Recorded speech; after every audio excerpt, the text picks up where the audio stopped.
Welcome to Bridging Chicago, a podcast that aims to connect our listeners to Chicago's business, community, cultural, and charity leaders. Brought to you by the SATC Solutions Center.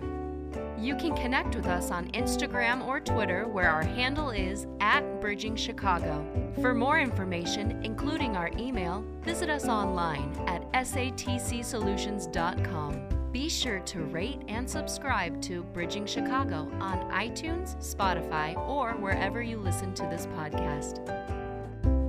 Hello and welcome to another edition of Bridging Chicago podcast. My name is Joe Amari. I am a law clerk at SATC Law, and I am here today with the Museum of Contemporary Photography at Columbia College, Chicago. And I'm grateful to be joined by Karen Irvine, the Deputy Director and Chief Curator, and Natasha Egan, the Executive Director. How are you doing today? Good, thanks. Great, thank you. The Columbia College Chicago Museum of Contemporary Photography currently is hosting the American Epidemic Guns in the United States display until February of 2022. Karen, I'm going to start with you. Can you tell us a little bit about your background in photography? Sure. Well, I was actually trained as a photographer. I have an MFA in photography. So originally I thought I was going to be an artist. But soon after I graduated, I started volunteering at the museum and realized that it was a really fun place to work. And I've always been really interested in photography and interested in thinking about it and writing about it. So I then ended up pursuing a curatorial track. Oh, that's awesome. Where did you do your Master's in Fine Arts? I have my MFA from FAMU in Prague. It's the Film Academy, part of Charles University in the Czech Republic. Oh, wow. Are you from Chicago originally? I am. I wasn't born here, but I did grow up in Evanston. So Chicago's my hometown. I haven't spent my whole life here. I went away for undergrad and grad school, and then a little bit after that. But I came back a little over 20 years ago. And so, yeah, I'm from Chicago. Okay, that's amazing. And Natasha, tell us a little bit about your background with the museum. So I joined the museum in 1995, actually, as a graduate student. I was pursuing my MFA in photography and a master's in museum studies here at Columbia College, Chicago, and began working at the museum as part of, I was actually the director's assistant at the time in 1995, and then worked very closely on all of the exhibitions, and then started to curate my own exhibitions, and then was a curator, and then I've been the executive director of the museum for the last 10 years. Oh, wow. Okay. So we have a lot of history with the museum here. So you guys are currently hosting an exhibit called American Epidemic, Guns in the United States. Karen, you curated this exhibit, correct? Yes, that's right. Could you tell us a little bit about how you brought the art together?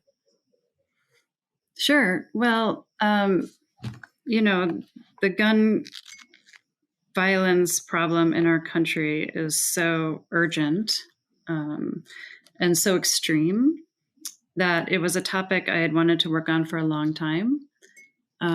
It is something that obviously afflicts our city in a major way, but also our country. And the United States is very much kind of an anomaly worldwide in terms of gun ownership. There are far more guns per capita in this country than any other country on earth. And there is a relationship between the number of guns owned and the number of deaths and injuries by gun.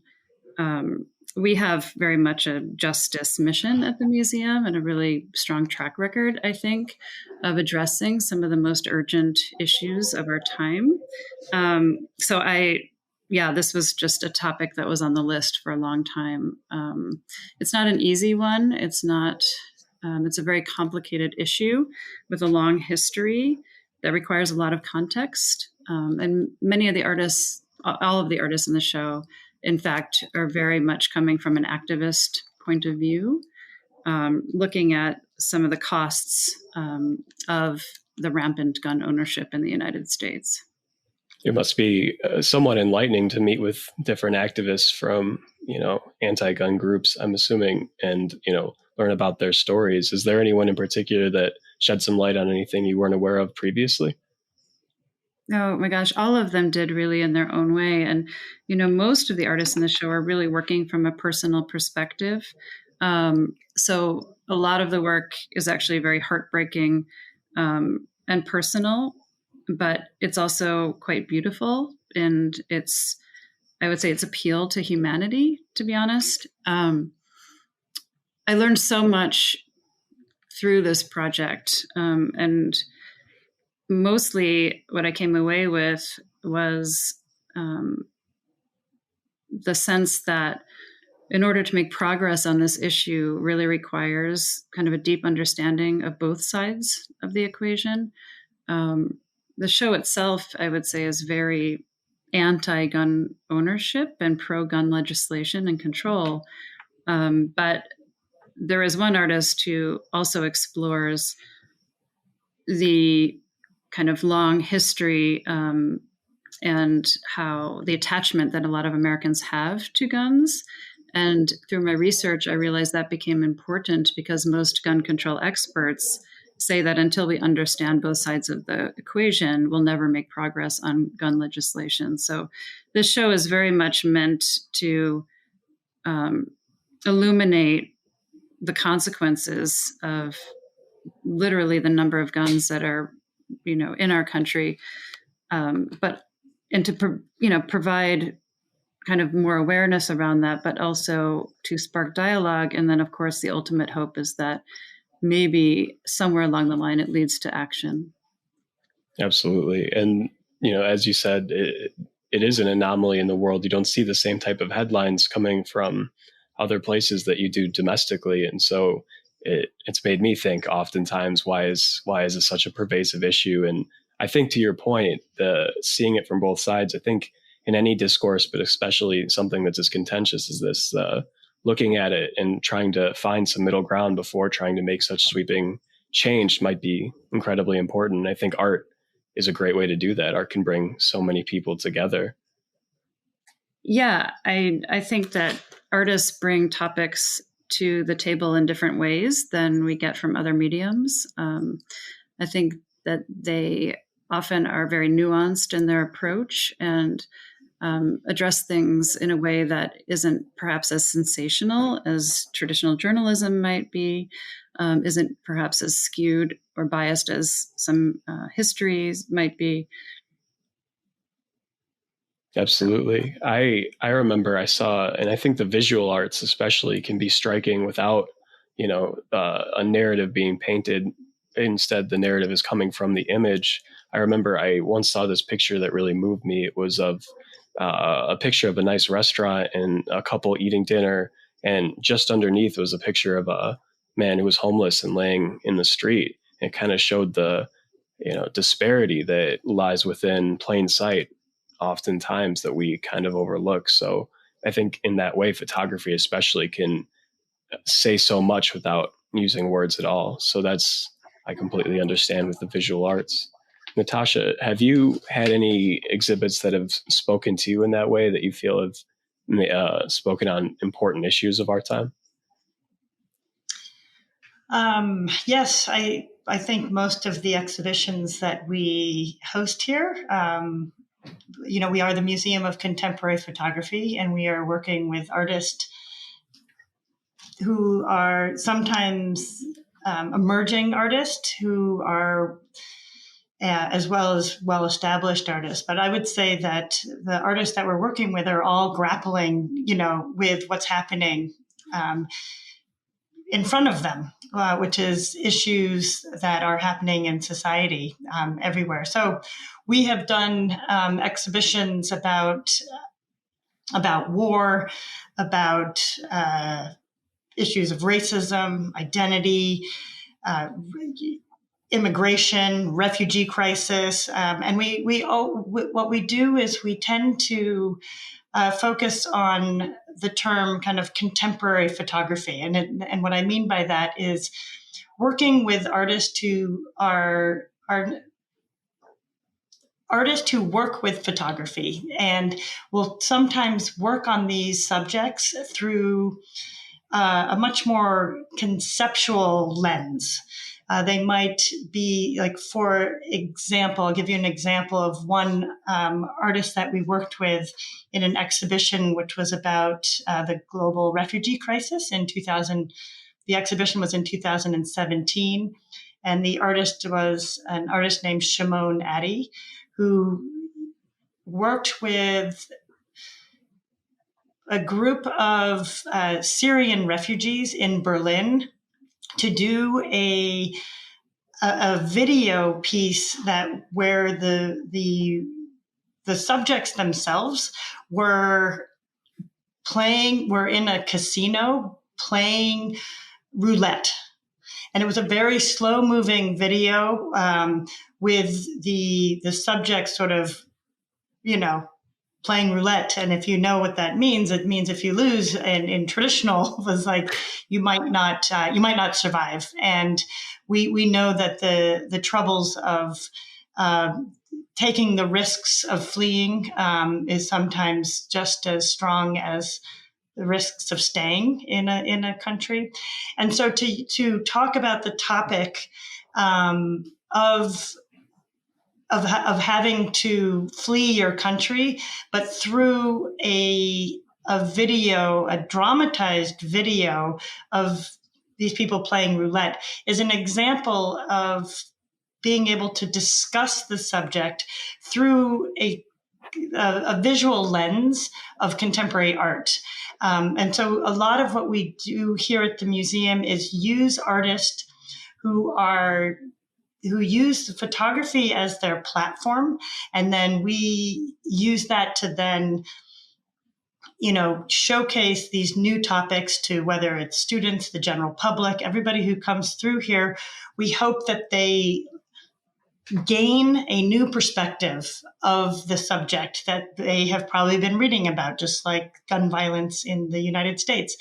But when you come to this show, you are the current, when you come to the current American Epidemic show that Karen has organized, you are put into the 9 different projects that take you to places and make you think about the role of guns in childhood, the role of guns in the emotional attachment to it, the violence in school shootings, all these different areas. And it puts it together in ways that you haven't necessarily considered before.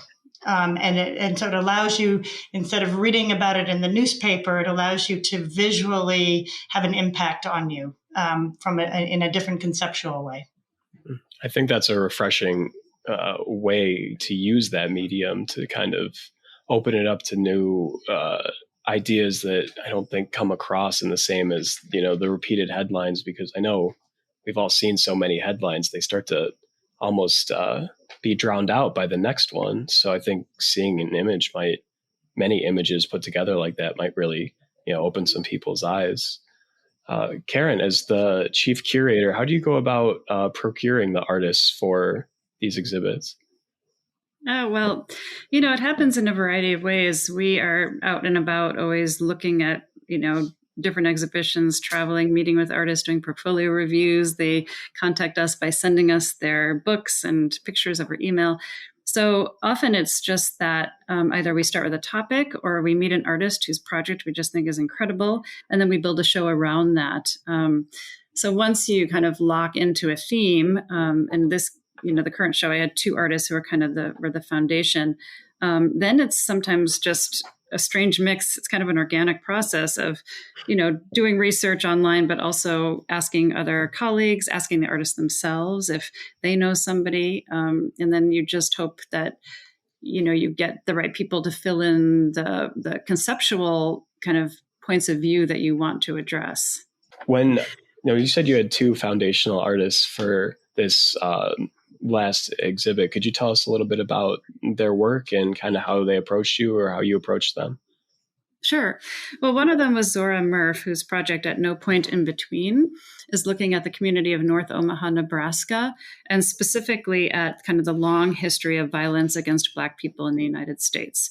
So it was inspired by the 2014 shooting of Laquan McDonald by police officer Jason Van Dyke. And it looks at really, it's looking at the systemic reasons why, unfortunately, our society reaches a point where there is so much violence against people of color. So he has peppers kind of archival images of the victims of violence by authorities and people in power throughout current images of North Omaha, where he shows the landscapes and sometimes the physical disruption that happens through things like freeways being built through a Black neighborhood, for example, that separates people from services. But then the important part of the project is that there are really big portraits of residents of North Omaha that are very beautiful and very hopeful. A father with a child, just people sitting and looking at Zora, which gives the project kind of an ultimate message of hope, which is really important. Because, of course, when we think about, the gun issue in our country, and the show is very, very difficult to go through. And there's, even within Zora's project, of course, there's some really distressing imagery. But for him, I think it was very important that there is hope right at the end of this story and for our future as a country. The other foundational artist was Andres Gonzalez, who is looking at the most recent school shootings in the United States and how after those are the events that, get the most attention from the media. And after they happen, it's almost everybody's kind of inspired to make change and expects change in legislation, but yet it almost never happens. And also those shootings are the ones that are really, they account for the least amount of deaths and injuries, actually. In this country, guns are really the most common cause of death by gun is suicide. And to go back to your question about putting shows together and how you find artists, like in this case, I actually wasn't really successful in finding an artist who was dealing with suicide by firearm specifically. That is addressed in a work by Felix Gonzalez Torres, who chronicled all of the deaths by firearm in this country in a 1-week period in 1989.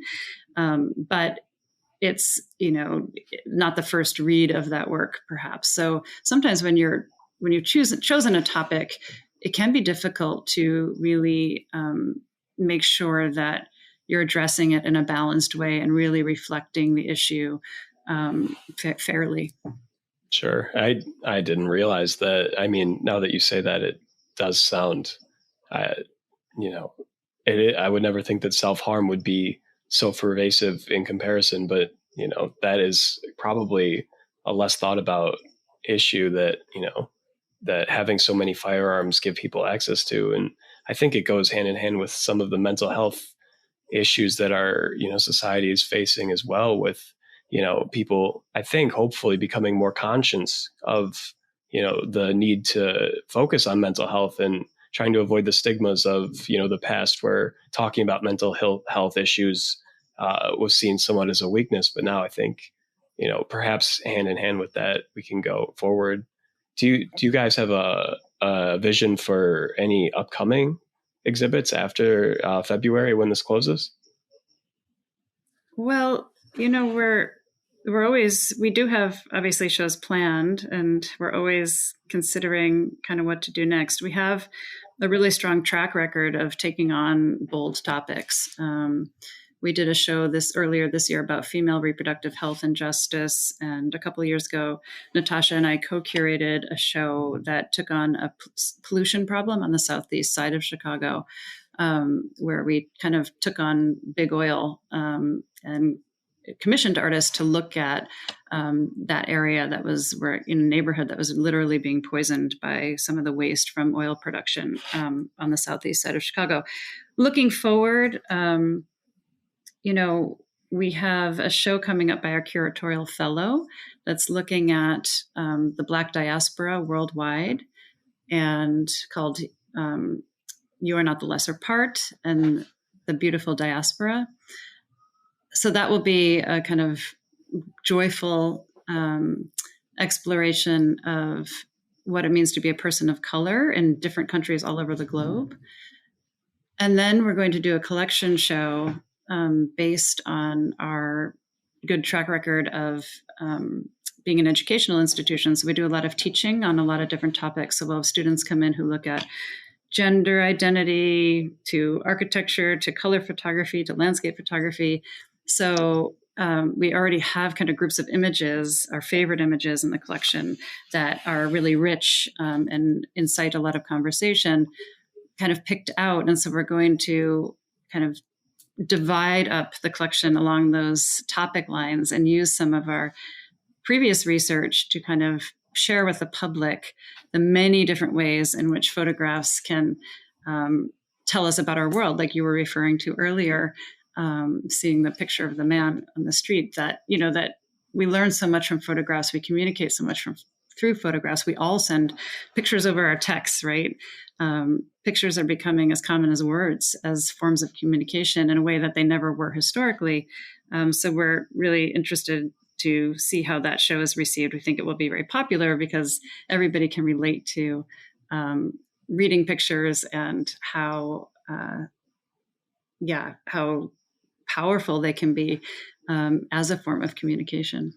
Absolutely. And I think about this, it's somewhat funny, but I do mean it seriously. Like the way that people my age tend to communicate through memes, I think there's something to that mix of the image with the text. It conveys so much more emotion than text ever really does. I know that, you know, some stories can be powerful without them, but I think together it can be more impactful more quickly.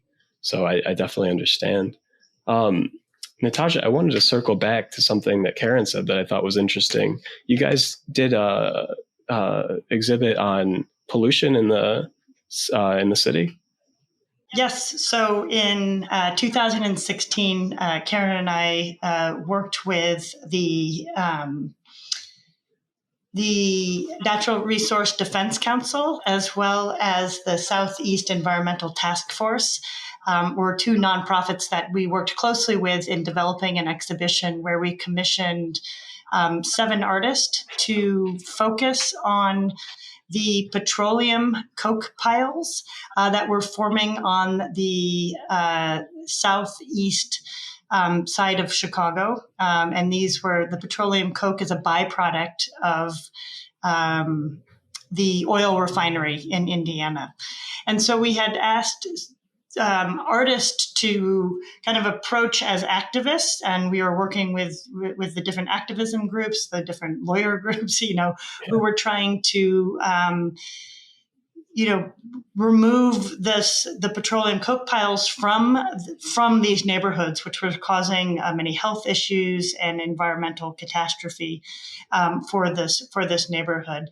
And the artists that we commissioned were video artists, were sculptors. I say sculptors, and you might say, wait a minute, you're a contemporary photography museum.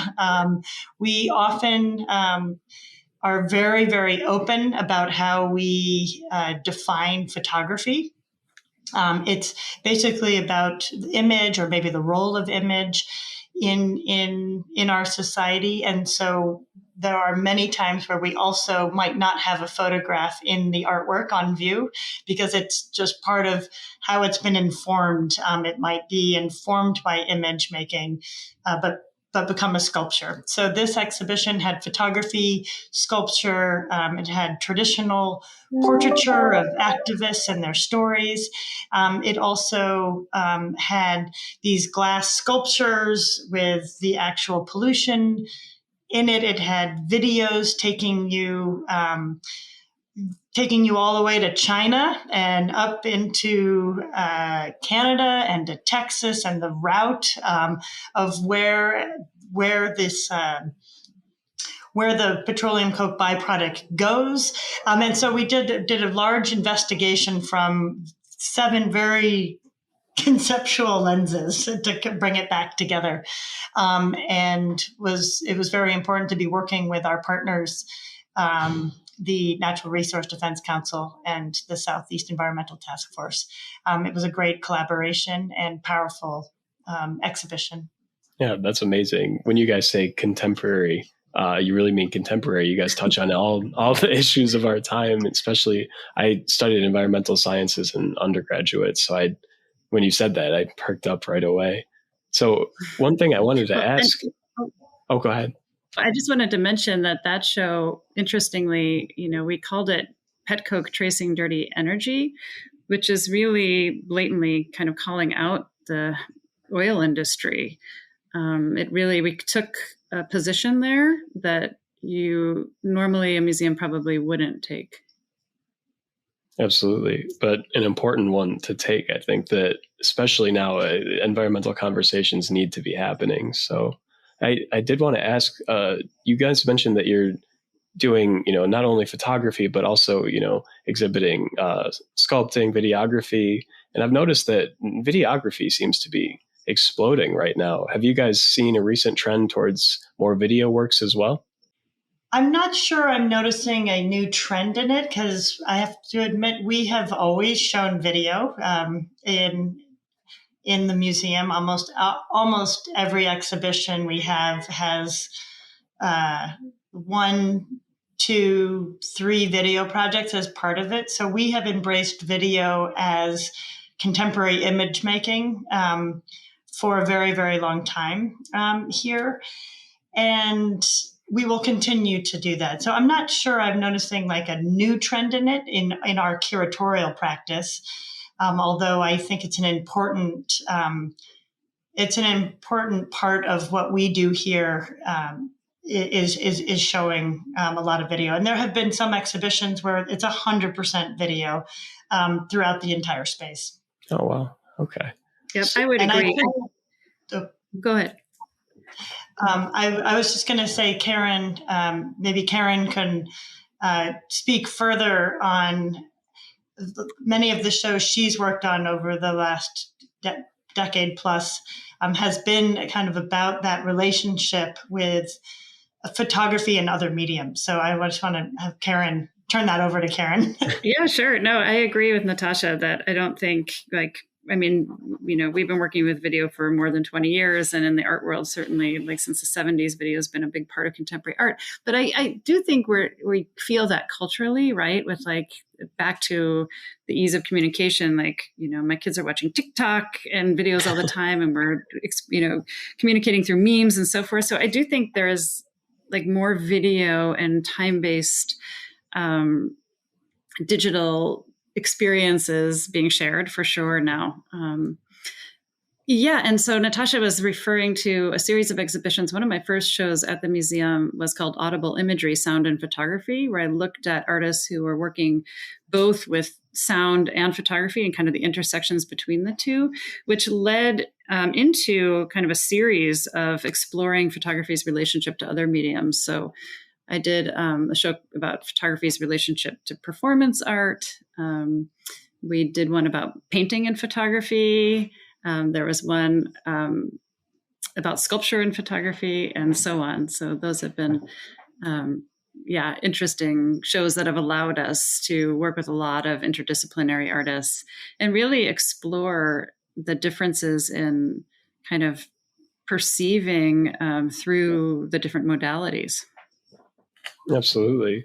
And I did want to shift gears and ask, we've talked a lot about professionally working with artists, but have you both had the opportunity to, take any pictures or do any art for yourselves as of late? I always joke that I'm retired. I was an artist for half a second after graduating with my MFA. But every once in a while, I take a really great iPhone picture and I think, oh, maybe this could be something. This could lead to something. So personally, no, I don't really make art. I'm really happy just teaching art, thinking about art, writing about art, talking to artists, and experiencing art. Yeah, and I would say I'm a little bit the same way. I have such an appreciation for photography and such admiration for how artists use photography to communicate their artistic projects, their goals of what they want to communicate, that I, of course, take lots of pictures, but nothing that I would consider in the art world. Although my children are becoming very good photographers, and I think it's a little hard on them because I'm very critical. I always say, like, I always tell them, like when my son was young, he took a picture of like a field and it was very pretty. And I thought, no, that's too idealistic. Like you cut out the telephone pole, which makes the picture. The whole picture is because that telephone pole is in that beautiful field. And he's like, really? And anyway, so it's been very interesting to see what it means to look at photography critically, and my poor kids who have to live with someone who is pushing them to use photography to communicate a little bit more, I don't know, the realities that are out there instead of maybe perhaps just the idealism of the world that sometimes photography can cover up the dark side. So sure. No, I totally. And understand. I think that's so interesting, Natasha, because like, don't you think that extends into like our audience's experience sometimes? Like, a lot of people, when they choose to come to a photo museum and they read in a guidebook that we own Ansel Adams, they really do expect to come in and always see like framed beautiful prints on the wall of things like mountains and moon risings and so forth. So, and sometimes when they're confronted with lots of video and sculpture and pictures that aren't pretty or romanticized and sometimes are even confrontational, I think there is a part of our audience who sometimes is disappointed. Well, I like to think of our audience not necessarily being totally disappointed, but eye-opening experience. Like they never really thought that photography had that role. They thought photography was there for beauty, and now they're understanding like, oh, photography can really push me to think in different ways, because I hadn't never thought about this topic in an artistic way. I only thought about it because I read the newspaper, and didn't ever think I could think about this topic in such a way that I never. Anyway, so I always think of that we do push our audience. We do. I and hope they're not disappointed. I think that's the hallmark. I think we would both say that's kind of the hallmark of good art, right? When you kind of disrupt somebody's normal experience and kind of get to them in a deep way, either intellectually, emotionally, and so forth, that's where kind of we get excited as museum workers, is when we do kind of share work that is challenging. If you were to speak to someone who's never been to the museum before, what would you tell them to expect walking in? I think I get that question a lot, actually, and I probably answer it differently every time.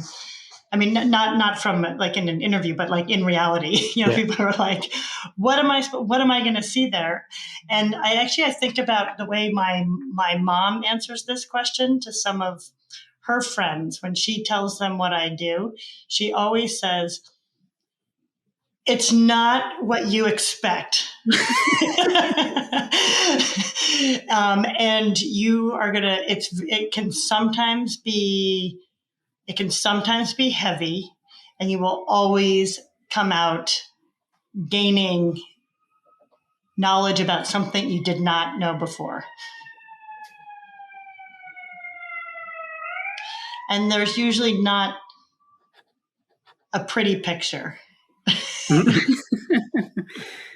No, I like that. And I mean, this current exhibition, actually, I'm unable to use the words enjoy the exhibition when people come to visit, because it isn't actually enjoyable. I think it can be greatly appreciated. I think it's very moving. I think it's very beautiful. but it seems kind of like the wrong word, right, to use enjoy with a topic like this. So I think there's a lot to gain, a lot to learn, a lot to think about, but it isn't always the pleasant picture. It's not to say we don't do shows with lighter content and more happy subjects. We do, but often, and usually I would say, they are critical and make you think twice about one thing or another. Perhaps instead of enjoy the show, it's I hope you learn something from the show. That's exactly what I've been saying to people. I hope. Yeah, exactly. Yeah, it's a very powerful exhibition. So when people have left here, they walk through the show, their mood is different, but they also feel slightly maybe empowered as well to do something. Karen, you mentioned that you guys have a collection show coming up next summer. Could you tell me a little bit more about that? Sure.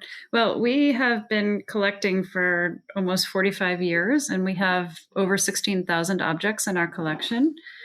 And this show coming up is really meant to highlight our holdings as well as the educating that we do. We use our collection very actively for tours and print viewings with students who come to visit.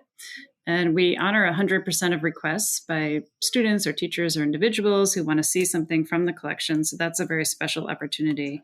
So there's a lot of dialogue that happens around the collection. We pull objects in and out of the vault all the time. I often say, our collection is meant to be used and it's not risk-free. We think that, artists make works to communicate with. So we really believe really strongly that if we're holding all of this work, we should use it as often as possible. And that there's tons of value in having a conversation around an object in space and real time. So we do a ton of teaching, and this show will kind of take a very broad view of how photography communicates and the questions it can ask. When we do print viewings with students, we have a kind of a menu of topics that we offer to the teachers, ranging from gender identity to landscape photography to architectural photography, and so forth. So we're planning to kind of have different sections of the show that address various themes like that. Well, Natasha, Karen, it was wonderful meeting you and talking to you today. I look forward to checking out the museum. So to anyone out there that wants to learn more about the Museum of Contemporary Photography, their Instagram handle is at MOCPShy, and they have links there to all of their other social medias. Natasha, Karen, thank you again so much, and have a wonderful rest of your day. Thank you. Thanks for listening to this episode of Bridging Chicago, as produced by the SATC Solutions Center. Nothing contained in this podcast shall constitute financial, investment, legal, and/or professional advice. No professional relationship of any kind is created between you and the podcast host or guest. You are urged to speak with your financial, investment, or legal advisors before making any investment or legal decisions. Furthermore, the opinions expressed in this podcast are not necessarily the opinions of SATC Solutions Center, SATC Law, or any of its employees. This podcast is created by the hosts and guests' individual capacities.